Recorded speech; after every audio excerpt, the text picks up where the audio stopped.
後來，過來是有關嘉義市長的選戰，國民黨甲民眾黨採用民調的方式，要做伙殺一組候選人出來，甲民進黨的王美惠頂高機。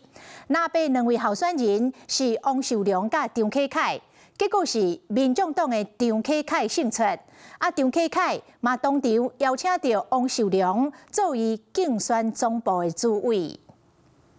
來，我先甲我的競選總部主委謝多謝。民眾黨嘉義市長參選人張啟凱聽到家己佇咧南北下民調勝出，向由國民黨參選人王秀良的手，要愛去擔任家己的競選總部主委。我講一下，主委吼，你去招看別人無，啊若無我改做啦。我你招黃市長，你即擺是第一人選啊。敢若無成講好勢，王秀良笑甲淡薄仔歹勢，民調輸予張啟凱，毋過看到張啟凱笑容着不加感動，為着那邊會當真正合作，王秀良無第二句話恭喜對方出戰。恭喜我們三基改民調勝出，是我們藍白河這個示範區勝利。競選的過程，我們雙方很努力，但是我們雙方都沒有壞話。兩個人攏強調，嘉義市就是南北合作的示範區。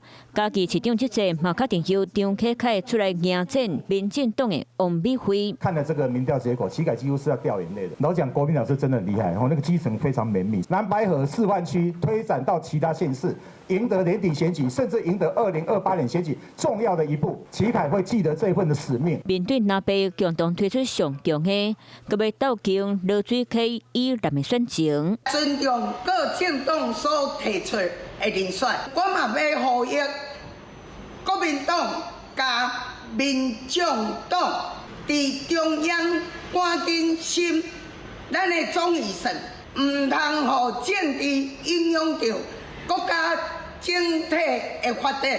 民進黨的王美惠嘛有信心，要翻轉嘉義市哪天變綠地。